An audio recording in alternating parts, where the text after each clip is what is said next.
Bonjour à toutes et à tous, ravi de vous retrouver pour ce nouveau numéro de Parole Maître-Pièce spécial à CTM. Vous le savez, la Martinique se prépare à un moment inédit qui est la mise en place des conseillers à la collectivité territoriale. Et depuis le début de la semaine, les candidats ou leurs colistiers s'adressent à la population du Nord par le biais de Nord FM. Cette émission est réalisée pour l'instant par Lucien et on espère que Roland Saint-Émile nous rejoindra. Il gère la partie technique pour Nord FM, également avec le concours des cadreurs pour MNTV, puisque c'est une émission qui sera rendue visible sur le www.martiniquenordtv.fr. Et vous avez également la possibilité d'intervenir dans cette émission, de poser des questions à notre invité au 05 96 622 599 ou de réagir sur la page Facebook de Nord FM. À la co-animation de cet entretien avec moi, Jean-Luc Tellino. L'invité de Parole Maître-Pièce aujourd'hui, c'est Anne Zafa, membre de la liste Martinique Citoyenne, conduite par Nathalie Josse et colistière de la section Nord. Bonjour Jean-Luc Tellino. Bonjour Myrtha. Bonjour Anne Zafa. Bonjour. Merci d'avoir répondu à notre invitation. Vous êtes là aujourd'hui pour la liste Martinique Citoyenne menée par Nathalie Josse. Je vous laisse le soin de vous présenter.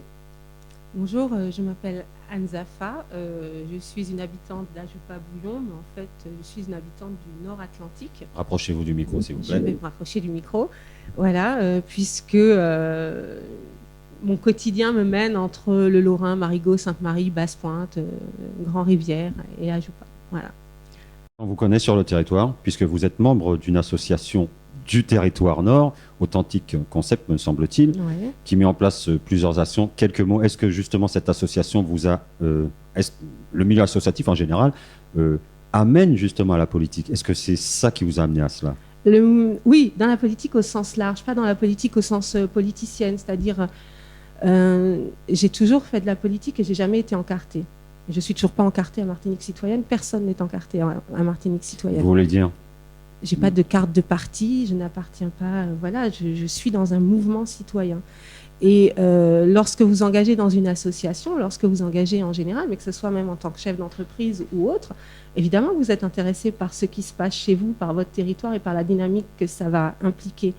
Et c'est vrai que faire le choix de mettre en place une association, de la porter, d'en être la présidente, c'est énormément de temps, énormément d'engagement, et vous êtes confronté, mais de façon bien nette, aux réalités du territoire, aux difficultés que vous avez aussi à faire avancer des choses simples, parce que vous n'êtes simplement pas dans les bonnes sphères, hein, et c'est une réalité très martiniquaise. Il faut avoir les bons réseaux pour faire avancer les choses. Ça va beaucoup plus vite, sinon vous prenez beaucoup plus de temps. Et ça, c'est une réalité, mais vous aurez d'autres associations qui vont vous dire exactement la même chose. Vous avez un programme donc prévu entre 2015 et 2021. Ce programme en question, il y a plusieurs axes, mais disons que vous attendez de la population qu'elle donne son avis, qu'elle s'implique dans la conception, mise en œuvre et l'évaluation de l'impact. Je le lis. Oui. Ça va prendre un temps fou pour mettre les choses en place. Oui. Parce qu'il y a le transport, il y a le social, il y a l'éducation. Comment allez-vous gérer cette affaire? Alors, on va le gérer parce que ça se fait. Il faut retourner vers les gens. Il faut mettre en place des structures. Est-ce que vous pensez que lorsque une décision est prise dans pléthore de réunions, de séminaires entre gens qu'on ne connaît pas, dont on ne sait pas, ça prend pas du temps? Oui, ça prend du temps. Prendre des décisions, ça prend du temps. Le temps politique prend du temps. Les choses ne se font pas comme ça, par coup de baguette magique. Donc oui, ça prendra du temps. Maintenant, vous avez des délais. On ne va pas consulter sur une question les gens pendant 6 ans. Il y a des délais à respecter, donc il y a un temps qui sera imparti pour faire ça. Voilà. Y compris sur la question du transport. Justement, comment allez-vous gérer les dossiers qui sont déjà en cours, certains dossiers brûlants? Comme le TCSP. Et les taxicos également. Le transport en Martinique. Ça, c'est un sujet éminemment complexe. Surtout au nord. Surtout dans le nord, hein, comme vous dites. J'y habite, je sais exactement de quoi il s'agit. Dossier complexe pour lequel on nous a toujours apporté des réponses simples, y compris le meilleur, là, actuellement, le fameux TCSP. Hein. C'est un peu la cerise sur le gâteau sans le gâteau, hein, si vous voulez mon point de vue. Parce que lorsque vous habitez à Grand-Rivière, je ne vois pas ce que ça va changer d'avoir un TCSP. Quand vous habitez à Morne-Vert, Font-Saint-Denis, Prêcheur, Ajoupa, comment j'y vais jusqu'au TCSP, c'est pas réglé. D'accord ? Donc le problème de transport, c'est un problème qui est beaucoup plus vaste. C'est un problème en fait de mobilité du territoire, mais aussi d'emploi sur le territoire. Pourquoi la mobilité, elle ne s'engage que vers une seule direction? On va faire bref, la CACEM. Voilà. Pourquoi l'emploi ne remonte pas dans ces zones? Vous trouvez que c'est bouché à Fort-de-France parce que trop de gens doivent se déplacer dans ce coin-là pour aller bosser? Amenez les entreprises dans les autres territoires et vous verrez que les gens se déplaceront beaucoup mieux au sein du territoire nord, par exemple. Est-ce que, selon vous, la discrimination au nord qui a été, disons, prouvée par une structure dernièrement, est-ce que cette discrimination donc, des emplois, est-ce que c'est dû simplement à la mobilité? Non, c'est pas dû simplement à la mobilité. À l'heure actuelle, le nord a été laissé à l'abandon. Je veux dire, on est carrément dans une zone grise de la Martinique. Alors, qu'est-ce qui fait qu'on reste dans le nord? Ce serait presque la question à poser, parce que c'est un désert culturel, c'est un désert économique, c'est un désert en termes de mobilité. J'y habite, hein, c'est pour ça que je vous parle là vraiment en tant qu'habitante du Nord, hein, j'en sais quelque chose. Aujourd'hui, vous avez des listes qui arrivent, qui sont au pouvoir depuis des décennies, qui tout d'un coup se sont rendus compte que le Nord existait d'ailleurs, c'est formidable, et qui nous promettent pléthore de mesures, hein, certaines qui sont même carrément farfelues. Voilà. L'aéroport de Basse-Pointe, vous dites? Quand vous n'avez pas de taxi le mercredi après-midi, je veux dire, avoir un jet privé qui se pose, je ne suis pas sûre que ce soit la priorité pour les gens de Basse-Pointe, quoi. Même si ça peut être un centre d'emploi qui est qualifié à l'heure actuelle pour faire fonctionner une piste chez nous, j'en sais rien du tout. Où est-ce qu'elle se fera cette piste? Est-ce qu'on a des autorisations? C'est gentil, hein, c'est sympathique, mais c'est... Utopiste? C'est prendre les gens pour des imbéciles, surtout. Excusez-moi, mais c'est même pas une utopie. C'est faire croire aux gens que... Non, les gens, ils ont besoin d'un transport qui soit correct. Et c'est une réponse, on parlait des taxicos tout à l'heure, c'est une réponse qu'il faudra travailler avec eux, mais pas simplement avec eux, il faut travailler avec les usagers. C'est quoi être usager d'un taxico? C'est une galère. Et vous avez une proposition concrète à formuler aux habitants du Nord, est-ce qu'on parle du transport? Solution magique? Pas de solution, mais une proposition. Dans vos projets, avez-vous pensé aux habitants du Nord? Vous parlez de grandes rivières, comment aller jusqu'au TCSP? Vous pensez que ça ne servira à rien? Alors ils font quoi? Je ne pense pas que ça ne sert à rien. Je dis qu'à l'heure actuelle, c'est pas possible. Donc la question de la mobilité, elle reste entière et c'est une question complexe qui amènera des réponses multiples. Il n'y en a pas une seule réponse. Et pour ça, il faut aller regarder les gens, il faut aller parler aux acteurs du transport, les taxicos, aux usagers du transport, aux gens qui utilisent leur voiture. Est-ce qu'on a besoin d'un transport collectif qui soit différent? Est-ce que c'est normal à l'heure actuelle en Martinique de devoir attendre 1 heure, 2 heures, 3 heures un taxico? Est-ce qu'il faut développer du covoiturage? Est-ce que c'est dans la mentalité d'ailleurs des Martiniquais d'aller vers quelque chose qui ressemble à du covoiturage? C'est peut-être pas quelque chose dont on est... On va parler du volet tourisme. Ouais. Le tourisme est presque inexistant dans le Nord. Vous êtes gentil, ouais, c'est ça. Il est très faible. Pareil, on part sur des initiatives qui sont souvent des initiatives individuelles qui n'arrivent pas forcément à émerger. Le tourisme est à l'état du territoire du Nord, hein, un peu laissé à l'abandon et à l'initiative privée en fait, hein, qui peut être des fois soutenue, des fois pas soutenue parce que vous n'êtes pas forcément dans les bons réseaux. Donc là, il s'agit aussi de faire un certain nombre de choses et puis d'amener les investisseurs et de valoriser nos atouts. Comment? Parce que, je vais juste faire une petite parenthèse, globalement, pas que sur le Nord, mais la Martinique, et c'est pas une publicité que le dire que pourrait faire le CMT, mais la Martinique est réellement une des plus belles îles du monde. C'est un vrai petit bijou, cet endroit. Je n'ai pas grandi en Martinique, hein, je ne suis pas une Martiniquaise de souche. C'est un bijou, cet endroit. Et je ne comprends pas pourquoi, depuis des décennies, on s'amuse à le casser, juste pour sa petite gloire personnelle. Et donc, oui, il y a des choses à mettre en œuvre, il y a des projets qui sont lancés, des choses qui veulent être mises en place.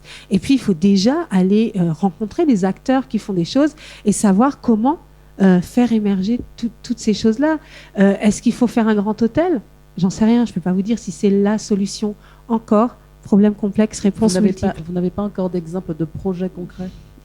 Projets concrets. Les projets concrets se feront en ayant consulté les acteurs au préalable et les gens au préalable. Qu'est-ce que ça peut nous amener? Le tourisme, c'est pas juste amener des gens ici, regarder et puis les faire repartir. C'est pas juste ça. C'est quel accueil on leur donne, comment on met en valeur notre biodiversité dans le Nord, nos spécificités, notre culture. C'est tout ça qui sera à mettre en place. Et il y a déjà des choses qui existent. Et aujourd'hui, on est au Lorrain. On sait très bien qu'on a un des plus grands sites archéologiques précolombiens qui est au Lorrain. Le site de Vivey. Ouais, le site de Vivey et Font-Brûlé. On a aussi des gens qui ont des pratiques traditionnelles qui sont ici au Lorrain, farine de manioc, le sirop de batterie. Quand on va un peu plus au nord, quand on va aux côtés de Basse-Pointe, Macouba, Grand-Rivière, on a le bois flot, qui sont aussi des pratiques précolombiennes et amérindiennes.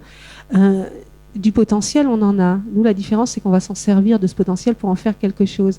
Et plutôt que penser un petit musée qu'on pourrait faire ici ou là pour placer 3 ou 4 morceaux de poterie, il faudrait peut-être revoir quelque chose qui fasse qu'on interagisse avec tous ces gens qui ont des savoir-faire traditionnels pour rendre le territoire dynamique.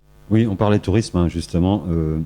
Certains voient d'un certain œil, certains d'entre les élus voient d'un certain œil certaines initiatives qui sont prises sur le territoire nord. Je parle entre autres du Martinique Surf Pro. Comment faire justement selon vous pour que ce soit profitable aux gens du nord de la Martinique? Déjà, il faut y associer les acteurs socio-économiques au Martinique Surf Pro. Les associer vraiment. Il ne faut pas venir coller un événement là, pouf, sur le bord de mer, et puis ensuite essayer de recoller les morceaux. Je sais quelque chose parce qu'on a été très engagé dans le Martinique Surf Pro au niveau de mon association. On s'est évertué à ramener les acteurs socio-économiques du territoire sur le Martinique Surf Pro. Il faut savoir que les commerçants qui ont été au bord de mer, c'est nous qui les avons amenés, que les petits déjeuners qui ont été servis, ça a été servi par des commerçants de Basse-Pointe, par le secteur académique. Et c'est Authentique Concept, l'association dont je suis, qui l'a fait. Si vous voulez, l'engagement dans le territoire, on l'a déjà. Qu'est-ce qu'il faut faire du Martinique Surf Pro? Qu'est-ce qui en a été fait? C'est ça la vraie question. Ben voilà. 42 millions de recettes. Oui, 42 millions de recettes et maintenant quelles sont les retombées réelles pour la population là aujourd'hui? C'est quelque chose qu'il faut voir. Bien sûr qu'il faut le voir. Il faut une évaluation. Elle existe déjà, certes. Mais il faut le voir. Est-ce que vous trouvez à l'heure actuelle normal que sur une île en Martinique, dans le Nord, il n'y ait aucune activité nautique qui soit proposée à nos enfants? En tout cas pour le Grand Nord, parce qu'il y a des choses au niveau de Trinité, bien sûr. Oui, bien sûr. Et au niveau du Nord Caraïbe aussi. Mais nous, on n'a rien. Là. Nos gamins, ils n'ont pas accès à la mer. Voilà. Et c'était une occasion rêvée, ce Martinique Surf Pro, qui a été une réussite. Hein, attention, ça a été une réussite. Qui dit tourisme dit obligatoirement hébergement. Plusieurs élus ont parlé de l'hôtel Les Ritz, qui veulent remettre au goût du jour, enfin qui veulent Ce qui serait intéressant, c'est de leur demander comment ils veulent le faire. Il faudra demander à Madame Combe, éventuellement. Ouais, ça, je peux le faire. L'hôtellerie au nord, pensez-vous que ce soit une solution?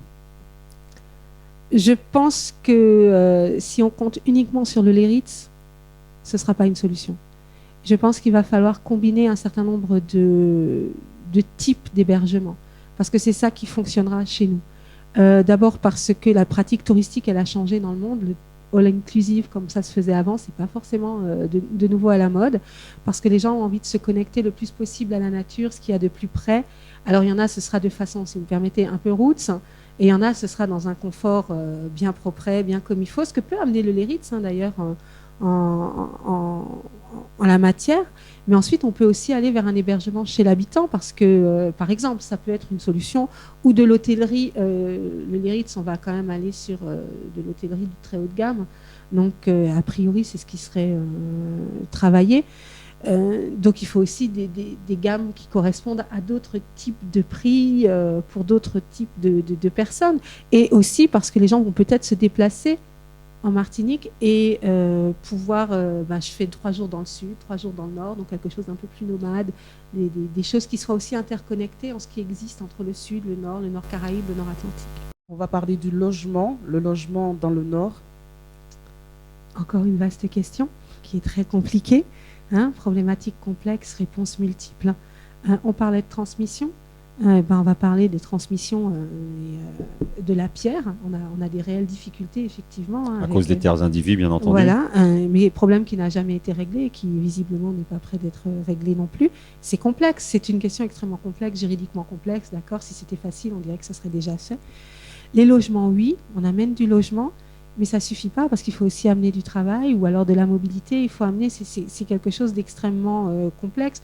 La question qu'on peut se poser par rapport au logement, on voit notamment le Lorrain, il y a un maire bâtisseur au Lorrain, il propose encore une série de logements. Il ne veut pas payer 20 000 € en fait, c'est pour ça qu'il se... Voilà, oui, bon. mais c'est... Et pourquoi pas d'ailleurs, pourquoi pas. Maintenant, la dynamique seule du logement, et les exemples nous montrent, ne suffit pas. Il faut ramener aussi une dynamique économique, il faut aussi impulser autre chose derrière cela. Et ensuite, c'est bien beau de faire des cités, mais comment on y associe les gens qui vont vivre dans ces cités pour que ces cités ne soient pas juste des cages à lapins? On va parler maintenant du volet santé, un volet important. Dans le Nord, pas suffisamment de médecins. Pas suffisamment pas grand-chose dans le Nord. Encore une fois, on fait partie du désert, d'un désert médical. Il y a un petit mieux, il y a un médecin à Joupa, là. Il y a un petit mieux au niveau d'Ajoupa. On a l'épée de Damoclès de l'hôpital de Trinité aussi. Or, on sait qu'une structure comme celle-ci est importante pour les habitants. Ça, c'est certain, mais elle est aussi importante au niveau du tissu économique parce que ça amène un certain nombre de choses aussi, un hôpital. Donc, il faut se battre pour cela. Il faut mettre les choses à plat pour cela. Il faut dire les choses, même les choses qui fâchent. Il faut s'asseoir autour d'une table et dire voilà où en est la situation, voilà ce qu'il faut faire. Est-ce qu'il faut répondre forcément à une difficulté par le fait de fermer des services ou de carrément fermer l'hôpital et de tout, encore une fois, concentré sur la région du centre de la Martinique? La réponse est non.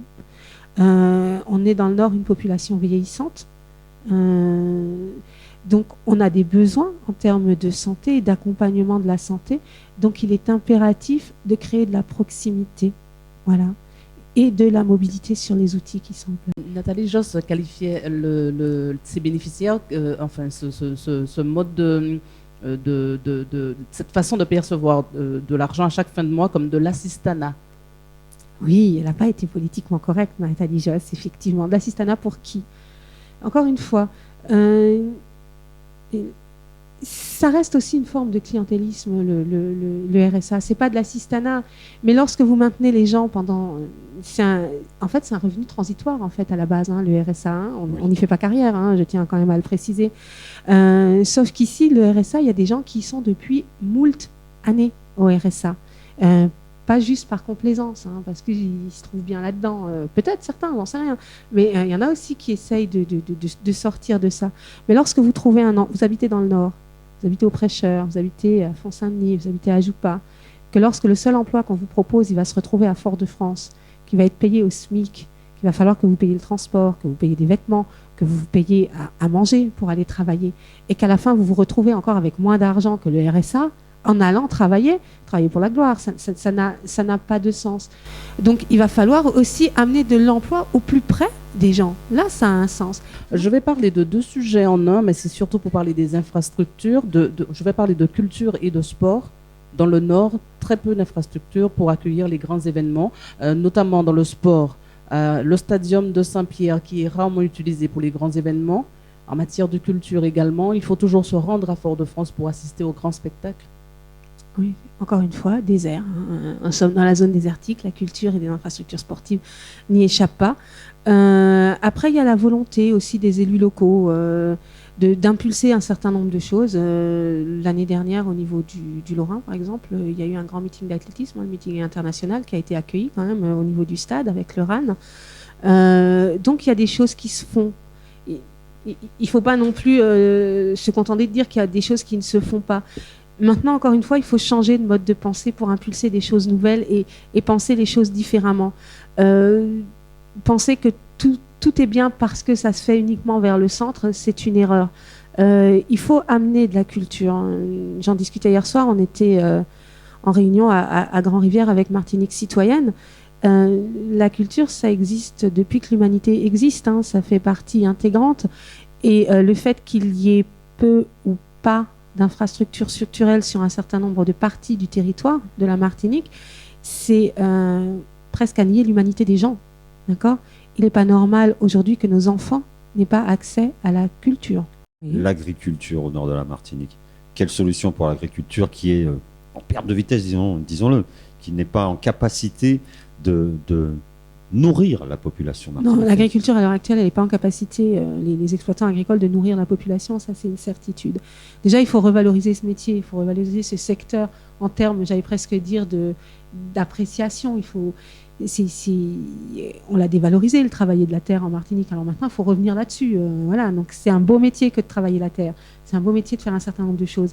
Maintenant, il y a différentes questions qui se posent aussi. C'est-à-dire que, là encore, un problème complexe, réponses multiples. Quel type d'agriculture et pareil, vous êtes consommateur, vous, en Martinique. Où est-ce que vous allez trouver des légumes martiniquais ? Il y en a pourtant. Il y en a. Il faut que j'aille. Il y a des tomates, des concombres. Il y en a, mais où on les trouve? Où est-ce qu'ils sont les marchés à proximité où on peut les trouver? Là où le consommateur pourrait aller s'approvisionner très facilement à proximité de chez lui. C'est peut-être aussi là-dessus qu'il faut relancer tout cela. On va parler d'un sujet essentiel qui concerne l'écologie. L'écologie, on parle actuellement dans la COP21, la semaine prochaine, il est question du réchauffement climatique. Ça concerne la planète, évidemment, la Martinique. Oui, on est sur la planète, donc jusque-là, ouais, ça nous concerne aussi. Quelles sont les actions de prévention que vous mettrez en place si vous êtes élu? Alors, tout ce qui concerne l'environnement, d'abord, ça peut être un secteur porteur de différentes choses. Au niveau du tourisme, au niveau de l'emploi, au niveau d'un certain nombre de choses, ça c'est certain. Ensuite, on a un atout. On est une petite île. On est une petite île qui, c'est vrai, qui connaît du mal développement, mais on a des atouts considérables. On a cette mer, on a le côté océan, le côté mer Caraïbe. On a des choses à faire et à faire valoir. Ça, c'est certain.